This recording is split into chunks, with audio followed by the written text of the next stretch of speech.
Yesterday was, it's going to go down as one of the greatest days for Marco Estrada ever because it's going to really show him some dollar signs. Marco Estrada... I agree with you. I agree with you 100%. But you got to give credit to the manager, that's who his gut feel was. You know, a lot of people say, you're fucking crazy. You're going to go with a young kid like that. The pressure's too much. You're hanging on by the hair of your chinny chin. Listen, you know, Eric, I know you love the Blue Jays and you're very well versed and you know a lot of the statistics and you're very bright and you're a good broadcaster. I'm telling you, that was one of the best games I ever saw in my life. Yeah, listen, you have to take into account what the Royals had been doing in this series. You know, the Royals had their way, obviously, with R.A. Dickey the day before. They knocked out Stroman early.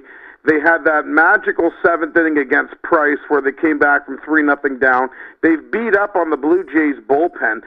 Marco Estrada was really the first guy that set them down, and he did a lot of things that no one else... That's fair enough, and I'm sorry to interrupt you, but I got to say this before I forget. But yesterday, the Blue Jays beat up on the Royals bullpen. Yeah, they got a big hit I believe in the Blue Jays, the bases loaded. The Royals, both have the firepower. They can hit the ball, right? It's going to be a battle of pitching, and I said this, the best pitching will win. That's what happened with the Mets. The best pitching will win, because if a pitcher is hot, the guy's not going to hit the fucking ball. Mm-hmm. Well, That's what happens last night. Estrada silenced the bats of the Royals. Would that be a fair statement? The Jays have been outpitched throughout the series until yesterday. 100%. Estrada came up with a brilliant performance. Like I said, he's a free agent. I definitely want the Blue Jays to pay him. I mean, he's going to command probably between $12 to $15 million a year next year on the open market. And it's amazing where he came from. I mean, the Blue Jays acquired him for Adam Lind, and he led the league last year in giving up home runs to Estrada, pitching in Milwaukee.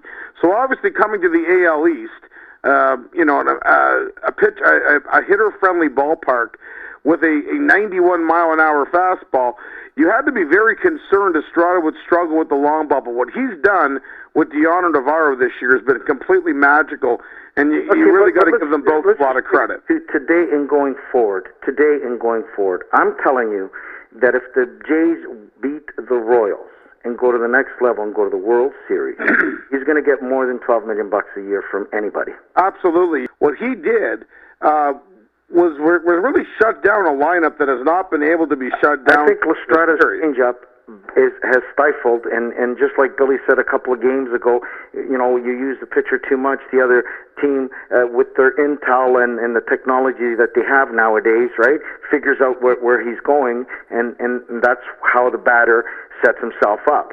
But Estrada is such a brilliant pitcher. Like that spin and those change-ups that he makes really fool the best of the best. And you guys know, and we all know, the Royals have some really heavy-duty hitters.